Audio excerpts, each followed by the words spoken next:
Assalamualaikum warahmatullahi wabarakatuh.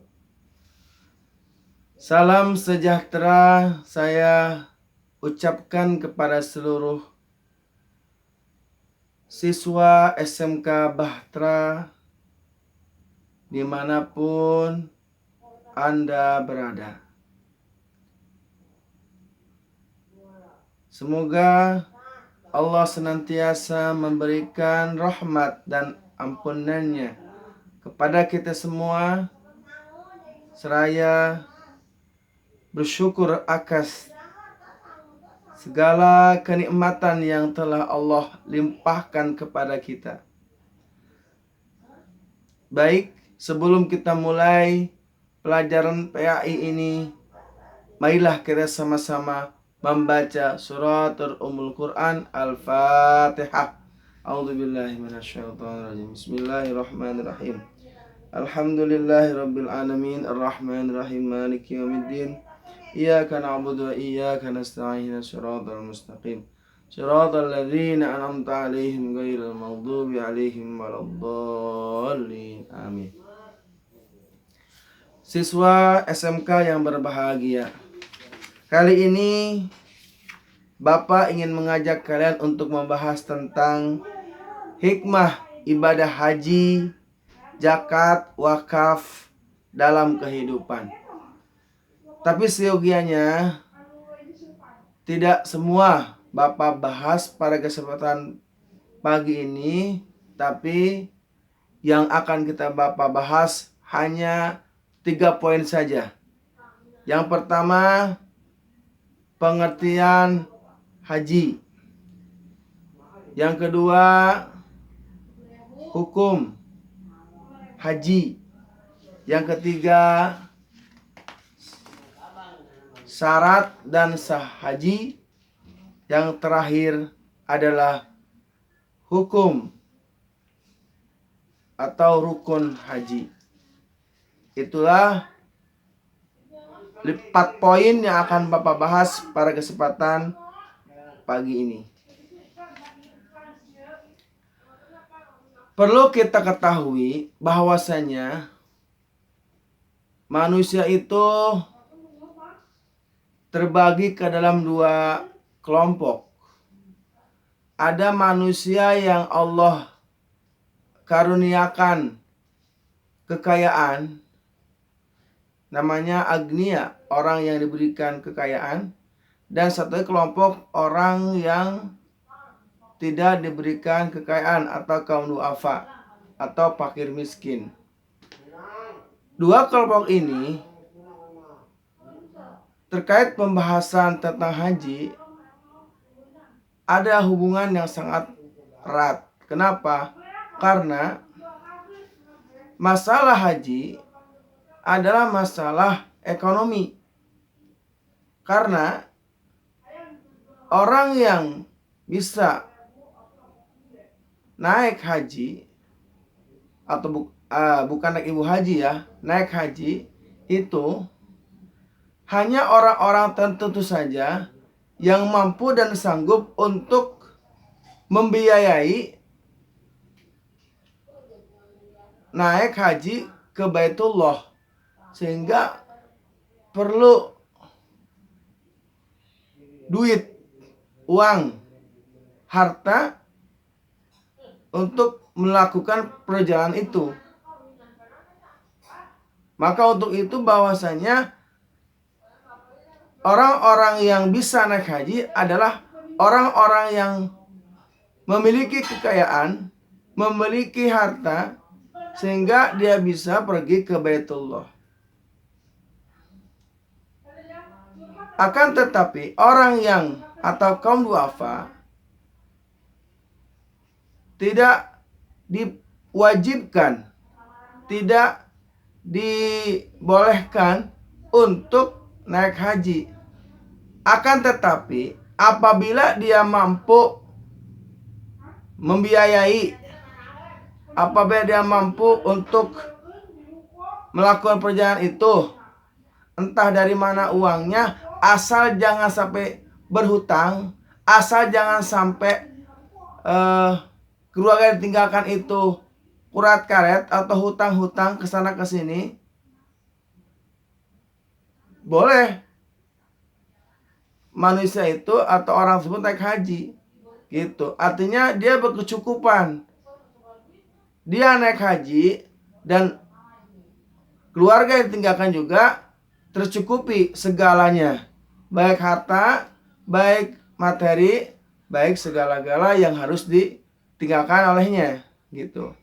Oleh sebab itu bahwasanya kalau seandainya orang yang punya kekayaan yang melimpah, terus dia mentasarufkan, mengamalkan, memberikan kepada orang-orang atau kaum duafa, maka boleh saja orang yang duafa pun pergi haji. Karena banyak diantara orang-orang yang kaum duafa naik haji itu atas bantuan daripada orang-orang kaya, orang-orang yang punya duit, orang-orang yang punya kekayaan, sehingga dia mampu untuk pergi haji gitu.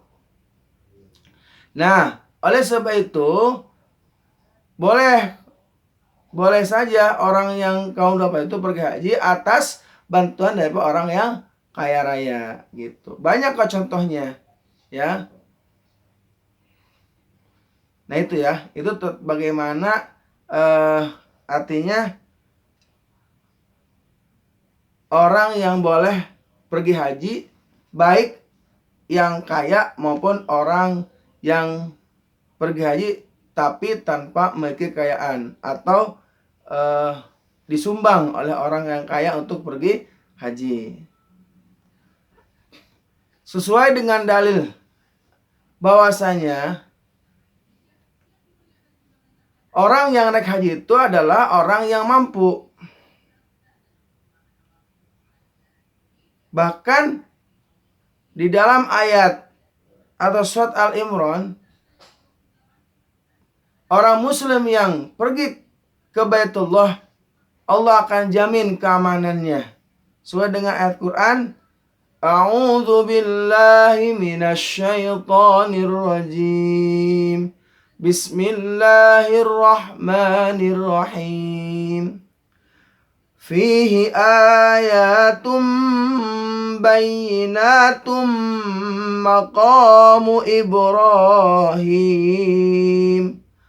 Wa man dakhalahu kana amina. Wa man dakhalahu kana amina. Walillahi 'alan nasi hajjul baiti man istata'a ilaihi sabila. Wa man kafara fa innallaha ghaniyyun 'anil 'alamin. Quran surat Al-Imran ayat 97 juz 3. Ya. Artinya padanya terdapat tanda-tanda yang nyata, di antaranya dengan Maqam Ibrahim. Barang siapa memasukinya atau Baitullah itu, maka menjadi amanlah dia. Menjadi amanlah dia. Mengerjakan haji adalah kewajiban manusia terhadap Allah, yaitu bagi orang-orang yang sanggup mengadakan perjalanan ke Baitullah. Barang siapa yang mengingkari kewajiban haji, maka sungguhnya Allah Maha Kaya, tidak memerlukan sesuatu dari semesta alam. Quran surat Al-Imran juz 3 ayat 97. Gitu.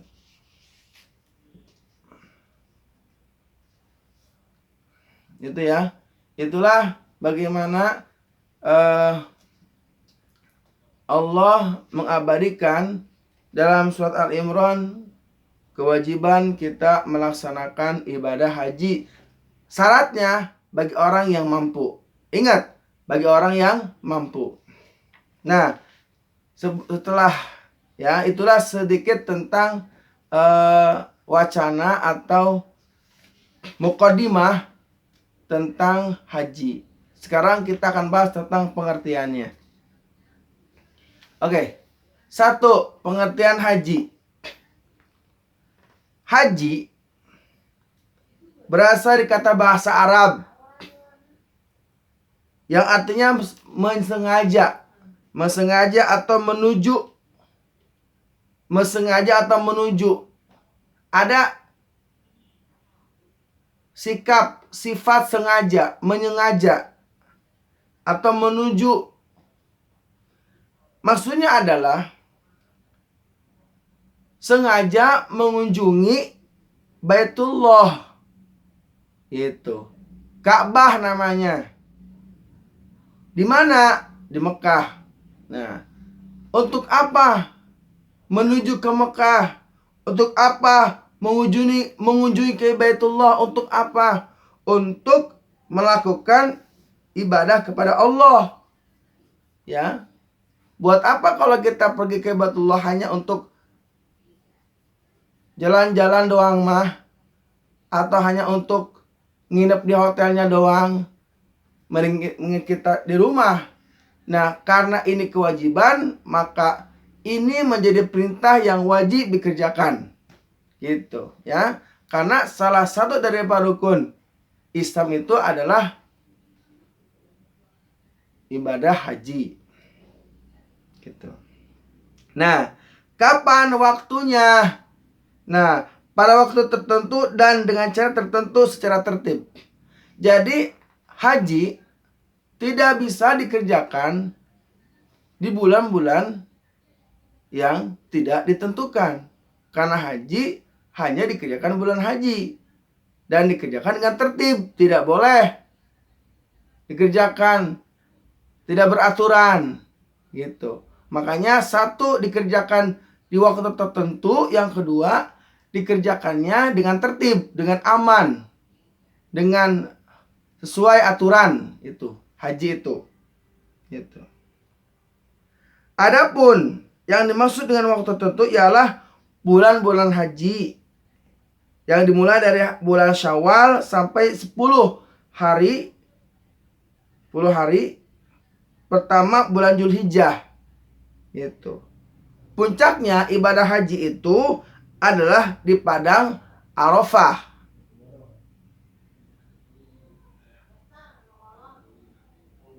Adapun amal ibadah tertentu ialah tawaf, sa'i, wukuf, mabit di Muzdalifah, melontar jumroh, mabit di Mina dan lain-lain. Ya. Itu adalah bagian daripada pengertian haji. Nah, sekarang bagaimana pengertian haji menurut istilah?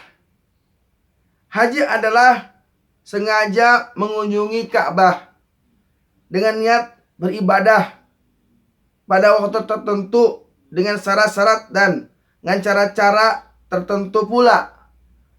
Hal ini juga diartikan menyengaja ke Mekah untuk menunaikan ibadah tawaf, sa'i, wukuf di Arafah, dan menunaikan rangkaian manasik dalam rangka untuk memenuhi perintah Allah Subhanahu wa taala dan mencari ridhonya. Gitu. Jadi ketika kita hendak pergi haji, 1 niatnya harus lillahi ta'ala. Jangan ada niat-niat yang lain. Ya, yang pertama. Yang kedua adalah mengharap ridha Allah Subhanahu wa taala. Karena ibadah haji ini ibadah yang capek. Bukan ibadah yang artinya sembarangan gitu, yang sepele. Karena di sana kita akan melakukan ibadah-ibadah yang sifatnya fisik. Di antaranya ihram, wukuf, terus tawaf, sa'i, tahallul gitu dan lain-lain. Yaitu. Nah, maka oleh sebab itu bahwa ibadah haji itu bukan diwajibkan untuk orang yang muda, tapi emang harus punya fisik yang kuat, ya, ibadah haji itu. Makanya rata-rata kalau orang yang sudah berudur umur biasanya dipapah, dipangku gitu, karena banyak karena harus dibantu gitu. Itulah pengertian daripada haji. Kira-kira jelas apa tidak nih anak-anak? Jelas apa tidak? Mudah-mudahan jelas ya pengertian haji. Nah, yang kedua adalah hukum haji. Bagaimana sih hukum haji itu? Ya, ternyata haji merupakan rukun Islam yang kelima. Gitu. Bagaimana hukumnya? Hukum melaksanakan ibadah haji adalah wajib. Wajib. Tapi ingat, ini wajib di sini bagi orang yang mampu melaksanakannya. Perlu ulang, ya, bagi orang yang mampu melaksanakannya. Bagaimana kalau dia tidak mampu? Ya tidak bisa dijadikan kategori orang yang mampu. Apalagi dia banyak hutang, apalagi dia punya banyak beban, misalkan, punya banyak kekurangan, misalkan, baik fisik maupun materi.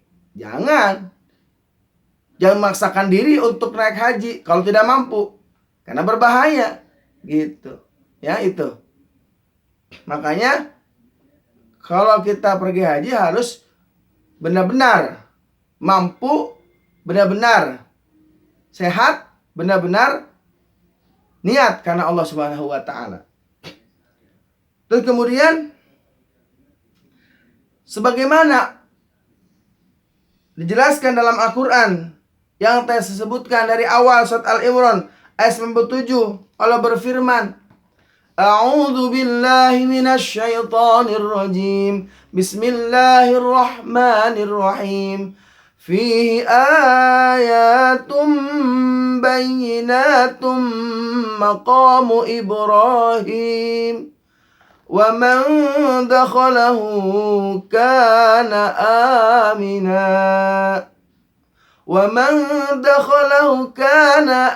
amina.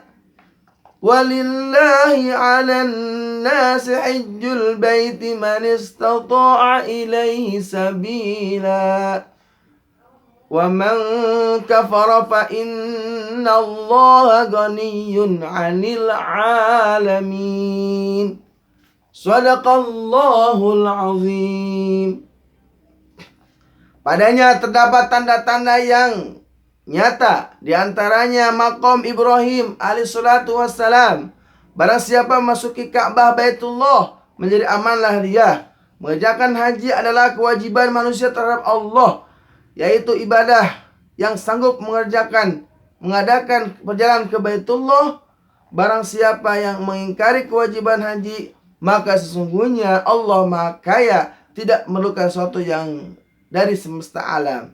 Quran Al-Imran juz 3 ayat 97. Kewajiban haji adalah sekali dalam seumur hidup. Ya, kewajiban haji adalah sekali dalam seumur hidup. Gitu. Apabila ada yang mampu melaksanakannya lebih dari satu kali, umpamanya ada orang yang kaya raya, sultan misalkan. Orangnya kaya raya, tanahnya banyak, rumahnya gedong, terus segala macam dia punya, gitu. Apakah orang tersebut wajib haji tiap tahun? Ya, jawabannya adalah tidak. Walaupun dia mampu, kewajiban haji hanya satu kali. Adapun dia kerjakan setiap tahun, itu jadi sunnah, gitu. Kalau mereka wajibkan tiap tahun, kebayang ya. Ya. Nah, hukumnya sunnah. Kalau dikerjakan setahun, misalkan kita punya proyek, bisnis kita maju, misalkan. Terus perusahaan kita maju. Terus banyak duit kita tiap tahun terus. Nah, yang itu demikian tidak diwajibkan untuk naik haji setiap tahun. Walau misalkan dia haji tahun ini, itu hajinya sunnah, bukan wajib. Yang wajib 1 kali seumur hidup, gitu. Hal ini didasarkan pada hadis Nabi Muhammad Sallallahu Alaihi Wasallam yang diriwayatkan oleh Ibnu Abbas radhiyallahu anhu sebagai berikut. Rasulullah Sallallahu Alaihi Wasallam berkhutbah kepada kami. Beliau berkata, wahai sekalian manusia, telah diwajibkan bagi haji atas kamu sekalian. Lalu Al-Aqra bin Jabis berdiri seraya bertanya kepada Nabi Sallallahu Alaihi Wasallam, apakah kewajiban haji setiap tahun ya Rasulullah?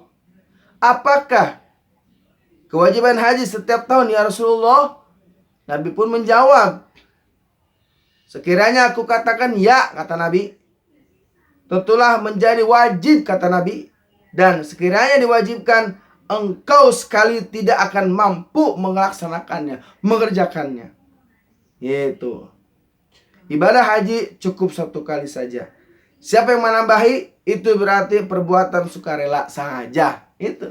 Itulah bagaimana hukum berhaji, dan bolehkah kita berkali-kali? Dan jawabannya adalah kalau berkali-kali jadi sunnah, kalau sekalilah yang wajibnya saja. Itulah hukum haji. Jelas Qur'annya dan hadisnya. Oke, kita lanjut kepada poin ketiga. Apakah itu syarat dan rukun haji? Syarat haji terbagi ke dalam 2 bagian. Ya. Ada syarat wajib, ada syarat sah wajib. Kalau syarat haji ialah perbuatan-perbuatan yang harus dipenuhi sebelum ibadah haji dilaksanakan. Apabila syarat-syarat ini tidak dipenuhi, gugurlah kewajiban haji seseorang. Para ulama fikih bersepakat bahwa syarat wajib haji adalah sebagai berikut. Yang pertama, Islam. Tidak boleh bagi orang kafir, non muslim untuk pergi haji. Syaratnya Islam dulu. Yang kedua, berakal, tidak gila, tidak miring, tidak error otaknya. Yang ketiga, baligh. Iya. Sudah berusia minimal 15 tahun. Ya. Walaupun dia anak-anak boleh naik haji kalau mampu, ya. Makanya banyak kan anak-anak yang masih kecil udah pergi haji karena mampunya itu. Yang keempat, ada muhrimnya. Berarti ini bagi suami istri. Jadi kalau naik haji itu harus bareng istri dan suaminya, nggak boleh sendiri-sendiri. Gitu ya. Artinya begini, ada yang kalaupun tidak ada suami istri, minimal ada keluarganya gitu. Kakaknya, adiknya, ibunya, bapaknya gitu. Bukan hanya suami istrinya aja gitu ya. Gitu. Karena banyak mungkin ada yang naik haji istrinya berangkat, suaminya enggak gitu kan. Berarti ini bisa jadi keluarga terdekatnya, kerabatnya lah gitu. Terus yang terakhir nih, yang penting nih, syarat wajib haji mah yang penting. Ini yang paling penting nih. Kalau Islam mah insya Allah kita semua Islam. Berakal insya Allah kita berakal. Balik insya Allah semua beralik. Muhrim juga kita insya Allah kita bisa kerjakan. Tapi yang terakhir nih, ini yang sangat urgen. Mampu dalam segala hal. Misalnya dalam hal biaya. Ada biayanya untuk naik haji, ada nggak? Kalau ada silakan, kalau nggak jangan. Terus kesehatannya. Kalau ternyata dia punya penyakit, jangan. Misalkan penyakitnya apa? Itu bisa membahayakan dia, mendingan balik gitu. Terus yang terakhir keamanan. Dia rasa aman. Kalau takutnya dia punya masalah atau apa, jangan. Kalau dia baik, lanjut. Bahaya nanti. Terus Terus yang terakhir adalah juga paling penting, nafkah bagi keluarga yang ditinggalkan. Jangan lupa tuh, orang naik haji harus bisa peduli kepada keluarga terdekatnya, istri, anaknya yang ditinggalkan olehnya. Jangan sampai dia naik haji tapi keluarga, anak dan istrinya terlantarkan. Makan pun nggak bisa, makan apapun nggak ada misalkan, nggak punya uang buat beli lauk pauk misalkan, sayuran. Jangan. Jadi ketika seorang suami pergi haji, ingat bahwasanya nafkah bagi keluarga yang tinggalkan harus dicukupi dulu, ya. Atau yang punya hutang, atau jangan pernah naik haji dapat hutang duit, nah kita bisa ini bisa tidak boleh, ya, gitu ya. Terus itu namanya syarat haji, ya, syarat haji. Yang kedua bagiannya adalah syarat sah haji ini nih. Kalau tadi syarat wajib haji. Yang kedua ada syarat daripada sah haji. Haji bisa sah dengan 4 syarat ini. Islam, balik, berakal, merdeka. Islam, balik, berakal, merdeka. Kalau tidak Islam tidak sah. Balik tidak sah. Berakal tidak berakal, gila tidak sah. Mereka sah. Karena mereka pasti memerdeka, ya. Kan zaman dulu mah kan ada orang yang nggak merdeka, ya, yang masih jadi barang jualan gitu, Bu. Oh, itulah. Adapun rukun haji adalah perbuatan yang harus dilaksanakan. Tuh, dan dikerjakan waktu-waktu melaksanakan ibadah haji. Itu rukun haji. Maka apabila ditinggalkan ibadah hajinya tidak sah. Ya, jadi ada rukun haji yang harus dikerjakan. Kalau rukun haji ini ditinggalkan dengan sengaja, maka tidak akan sah hajinya. Adapun rukun haji sebagai berikut. Yang pertama, ihram. Ihram tidak dikerjakan, batal hajinya. Apakah ihram itu? Ihram adalah berniat mengerjakan ibadah haji atau umroh yang ditandai dengan mengenakan pakaian ihram yang berwarna putih dan membaca lafaz labbaik Allahumma labbaik, labbaika Allahumma hajjan. Artinya membaca labbaik Allahumma hajjan. Bagi yang akan melaksanakan haji tuh. Dan dengan membaca lafaz labbaik Allahumma ummatan, bagi yang berniat umratan gitu. Kalau haji labbaik Allahumma hajjan. Kalau untuk bagi yang umroh labbaik Allahumma umratan. Apa umratan? Bagi yang berniat umroh. Kan ada yang dia udah pergi haji nih. Kan haji mah tidak seperti umroh. Kalau umroh bisa kapan aja gitu. Bisa dikerjakan bulan haji pun boleh gitu. Karena misalkan ngalap berkah lah di bulan haji. Dia mah inginnya umrohnya bulan haji aja misalkan. Boleh gitu. Tapi dia tidak mendapatkan gelar haji gitu. Salah. Tapi dia mendapatkan tidak mendapatkan gelar haji, gelar umroh gitu. Karena niatnya umroh. Kalau dia niatnya haji dapat haji gitu. Karena niatnya umroh jadi umroh, betul kan? Niatnya. Jadi gimana niatnya? Kalau datang ke Makkah niatnya haji jadi haji, tapi kalau niatnya umroh jadi umroh. Akan tetapi naik haji cuma 1 kali seumur hidup. Gitu. Adapun dia dikerjakan umpamanya bulan haji, dia sudah mengerjakan umpamanya, artinya kewajibannya sebelum tahun ini, berarti dia hanya sunnah mengerjakan haji tersebut gitu. Paham ya? Maklumlah belum naik haji jadi agak begini penjelasannya, ya. Mudah-mudahan aja dengan penjelasan ini kita bisa naik haji dan umroh. Amin ya Allah ya rabbal alamin. Terus ibadah haji dan umroh harus diawali dengan ihram. Apabila dengan sengaja jamak mikot tanpa ihram, maka dia harus kembali ke salah satu mikot. Tuh ya. Tapi dengan jamaah haji mikot tanpa ihram, maka wajib mikot. Dan berihram, apabila jamaah tidak berihram, maka sejak itu terdapat larangan. Tuh, oh iya. Satu mikot, apabila jamaah tidak berihram, maka sejak itu berlaku semua larangan ihram dan tahallul. Ya. Yang kedua adalah wukuf. Ya, wukuf apa wukuf? Yaitu hadir di padang Arafah pada tanggal 9 Zulhijjah. Gitu ya. Dari tergelincirnya matahari hingga terbenam.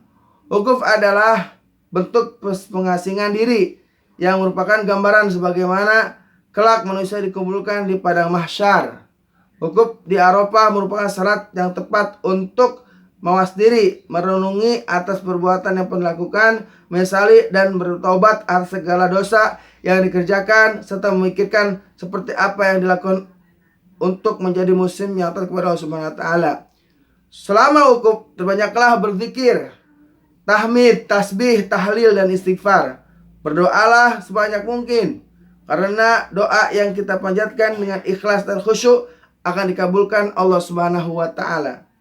Wukuf yang dicontohkan Rasulullah SAW diawali dengan sholat berjamaah zuhur.